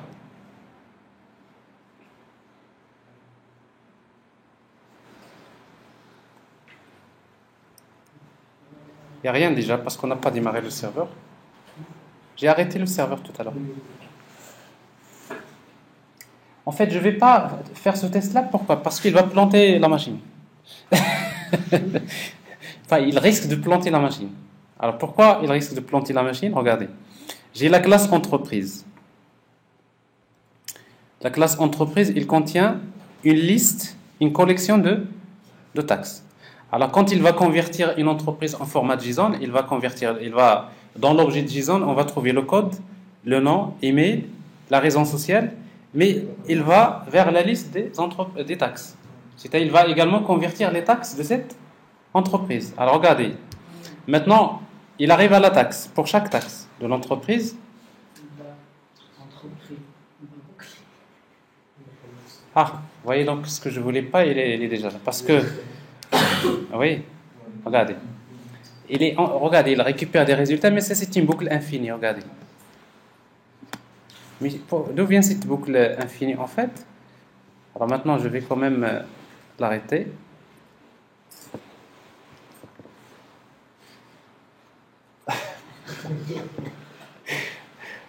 Alors j'espère qu'il va pas planter. Enfin, il va pas planter la machine, c'est sûr, mais je dois attendre.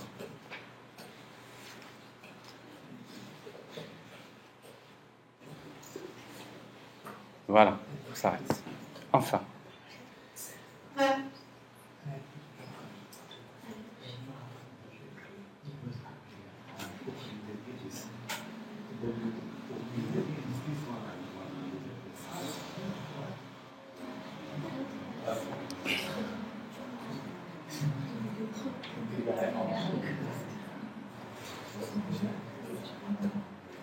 Voilà. Alors regardez. Alors donc quand je disais pour chaque entreprise, il essaie de convertir donc chaque entreprise en format JSON. Il y a une collection, une liste de taxes, mais quand il va vers la taxe, qu'est-ce qu'il va trouver encore? Dans taxe, qu'est-ce qu'il va trouver? Dans taxe, il y a ID, il y a le titre, il y a la date, il y a encore entreprise. Donc pour la taxe, il revient encore vers entreprise. Il convertit et dans entreprise, il trouve une liste de taxes. Il va vers taxes. Donc quand vous avez une association bidirectionnelle, il faut faire attention. Quand on convertit les données en format, quand on fait la sérialisation, soit JSON ou bien XML, ça crée ce qu'on appelle une dépendance cyclique. C'est-à-dire c'est quelque chose qui tourne tout le temps. Alors, comment résoudre ce problème? Tout simplement, vous allez vers la classe entreprise et vous ajoutez dans la collection, il faut lui indiquer comme quoi cette collection, c'est pas la peine de la convertir en format JSON. Comment? Dans la collection getTax, getter, le getTax, vous ajoutez une annotation qui s'appelle JSON ignore. Alors ça veut dire que tu peux convertir tout sauf cette collection. Bon, ça c'est, si vous voulez, donc ça c'est juste un petit réflexe à voir. Alors pourquoi si vous voulez, donc c'est important de voir également comment créer donc des API RESTful, parce que une fois que vous terminez la partie MVC côté serveur, vous devrez voir la partie MVC côté client, parce qu'après vous allez travailler avec AngularJS pour faire la différence. Alors dans la documentation que je vous ai donnée, il y a pratiquement tout, hein. Donc en principe, c'est vraiment question, il faut s'y mettre. Parce que maintenant, la partie la plus importante, c'est fait. Alors, donc, dans la partie MVC côté client, vous regardez, donc, il y a une partie dans laquelle vous avez des vidéos et vous pouvez, en principe, voir ça sans problème. Alors, je crois que ça y est, le temps, c'est presque... À moins si vous avez encore un peu d'énergie pour voir des choses. Alors, localhost, regardez ce qu'on va faire. Localhost / list entreprise. Qu'est-ce que j'ai ici? Alors, ben, tout simplement, je viens de consulter la liste des entreprises qui sont converties en format JSON. Mais dans chaque entreprise, il n'y a pas la collection des taxes. Pourquoi il est JSON? Alors maintenant, de la même manière, je peux créer une méthode qui permet d'ajouter via l'API RESTful, ajouter une entreprise, consulter les taxes, peut faire la consultation. Alors maintenant, logiquement, si vous voulez créer une application mobile ou bien une application web MVC côté client, il suffit d'envoyer une requête HTTP vers cette URL. Vous récupérez les données format JSON et après vous les affichez en utilisant l'application que vous travaillez.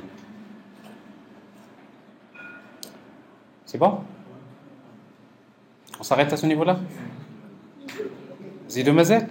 Vous voulez encore? Allez-y. Alors, on va créer une application web MVC côté client. Alors qu'est-ce que je vais faire? Donc, regardez, on a encore une heure, Yak. Mais à condition, soyez avec moi. Alors, ici, nous avons... dans notre API RESTful, je veux créer une application qui permet de chercher les entreprises. Ça veut dire que le travail qu'on a fait tout à l'heure, regardez, liste entreprise, plutôt, bon, ça c'est l'authentification. Pourquoi il nous a... Ah, parce que j'ai un peu le... changer ça. À la cette page-là, c'est-à-dire ce qu'on vient de faire ici, MVC côté serveur, on va le faire MVC côté client. Comme ça, vous comparez les deux approches. Et du coup, donc, j'ai besoin dans l'API RESTful, j'ai besoin d'une méthode qui permet de chercher les entreprises. Alors, donc, dans mon tax REST controller, ici, donc, je vais l'appeler liste entreprise. Alors, qu'est-ce qu'on va récupérer comme paramètre? Je vais récupérer le mot-clé, parce qu'on va chercher, n'est-ce pas? J'ai besoin de récupérer la page. Et j'ai besoin de récupérer la taille de la page.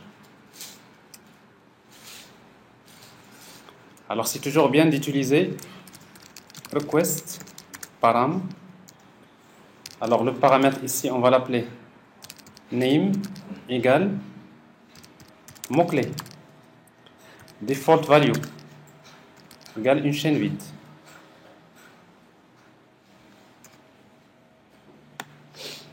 Je fais ici la même chose. Alors, name, c'est quoi? C'est page. Default value, c'est la page 0. Alors, pour size, name, c'est size. Default value, c'est 4. Alors, je ne vais pas utiliser ici find, mais je vais appeler la méthode qu'on avait déjà créée. Comment il s'appelle la méthode? Chercher.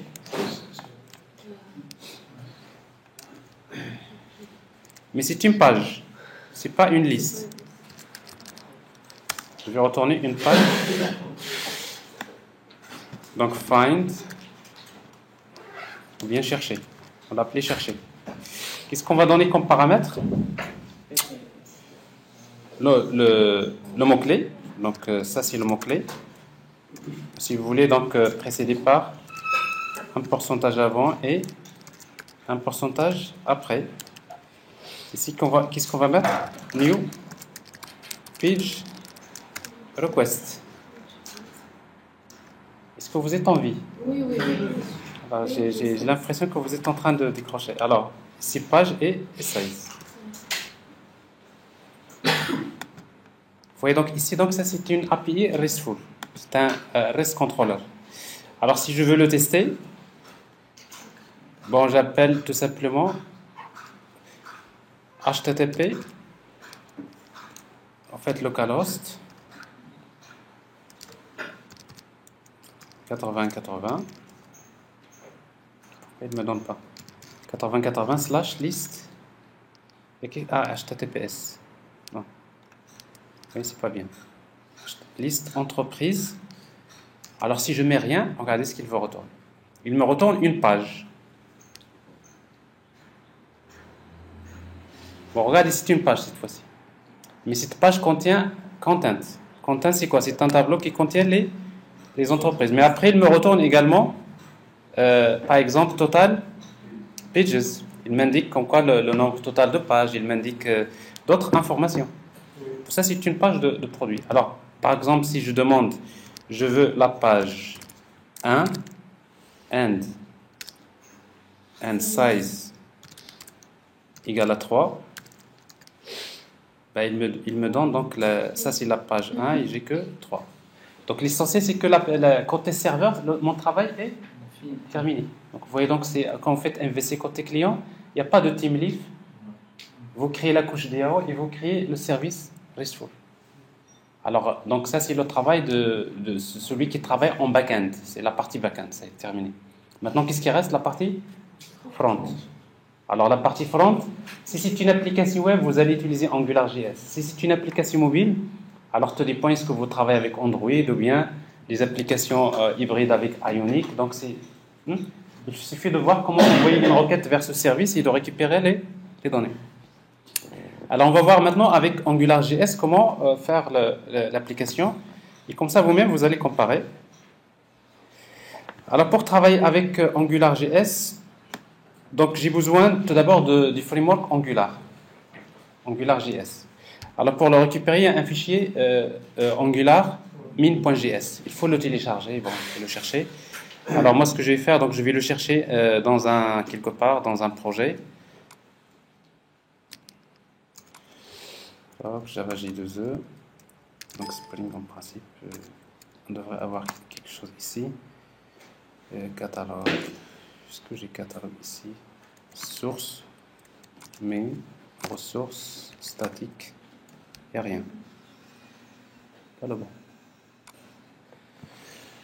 Alors, support. Alors, je suis. Oui?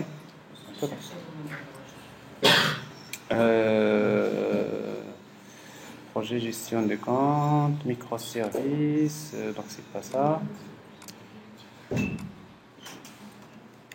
Ouais. Alors ça c'est catalogue, les applications, bon, micro, bon.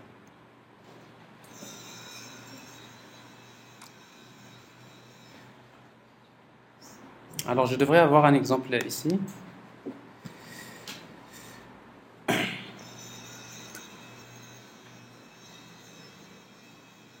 Ça s'appelle Kata Service,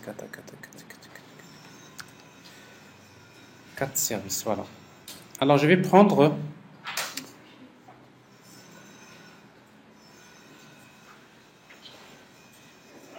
bon, 4 services.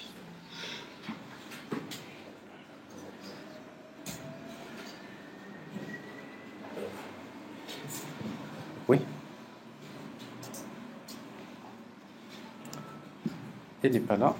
On va le chercher. Alors, il est là. Il est dans les vidéos 2016. Bon, API RESTful, ça je vous l'ai déjà donné. Il y a un exemple ici que je vous ai donné dans vos vidéos. Ici, on va trouver... Bon. En principe, sinon, vous utilisez npm install bootstrap. Alors ici, donc, j'ai JS bootstrap JS node module bon. Angular min.js bon. Alors donc pour créer donc cette application, donc je suis dans mon projet qui s'appelle Tax. Alors dans le dossier CSS, j'ai un dossier que je vais créer, donc folder, que je vais appeler AngularJS, dans lequel je vais copier ce fichier-là. Alors quand je vous disais donc en principe pour ne pas le chercher comme ça, vous pouvez le télécharger en utilisant la commande npm install Angular. Bon, ça c'est pas compliqué. Alors si vous avez ce fichier-là Angular min.js, maintenant dans le dossier statique, on va créer une page HTML. Alors cette page, on va l'appeler index.html, on peut l'appeler comme on veut, HTML. Généralement, quand vous travaillez avec MVC côté client, on crée une application single page application. C'est-à-dire que dans la base, toute l'application, c'est une seule page HTML. Alors dans cette page, j'envoie des requêtes HTTP vers le serveur, je récupère des données en format JSON, je les récupère et je les affiche là où je veux. C'est la technologie Ajax. Alors ici, donc, dans notre cas, on aura besoin donc d'utiliser UTF-8. Alors maintenant, il n'y a plus de TeamLeaf, donc c'est pas forcément le XHTML. Alors donc ici, je vais afficher donc une page de tax. J'ai besoin tout simplement de Bootstrap. Alors je vais utiliser link. Donc rel égale style sheet. C'est bien écrit. Le type c'est texte /css href égale. Alors là maintenant je n'ai plus besoin de faire point parce que je suis dans le dossier statique. Alors ici directement je vais vers le dossier css / bootstrapmin.css. J'ai également besoin du fichier mystyle.css. Et après, j'ai besoin maintenant d'inclure JavaScript avec script. Il y a deux fichiers JavaScript que j'aurai besoin. Donc, source égale. Alors maintenant, le premier c'est Angular min.js. Je ne sais pas pourquoi je l'ai stocké dans le dossier CSS, c'est pas très commode. Alors, AngularJS, je ne le mets pas dans statique et dans CSS, je le mets directement dans statique. Voilà. Et du coup, ici, donc, je dois mettre ici AngularJS. Et après, j'aurai besoin maintenant de mon fichier. Alors, script source égale un fichier que je vais appeler js.app.js. Ça, c'est mon application JavaScript que je vais créer. Alors, ça veut dire que maintenant, j'ai besoin juste de créer dans le dossier statique un dossier, new folder, qui s'appelle JS, dans lequel je vais créer un fichier JavaScript. JavaScript, file. Le fichier, je vais l'appeler app.js.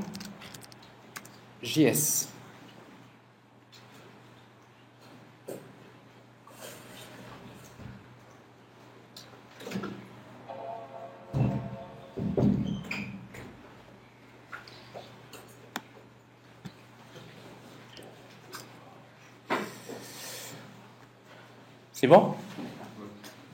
Bon, app.js, donc dans notre fichier app.js, alors si vous voulez, ce que je vais faire, juste pour des raisons de sécurité, je vais enregistrer d'abord cette première partie de la vidéo et après on va continuer.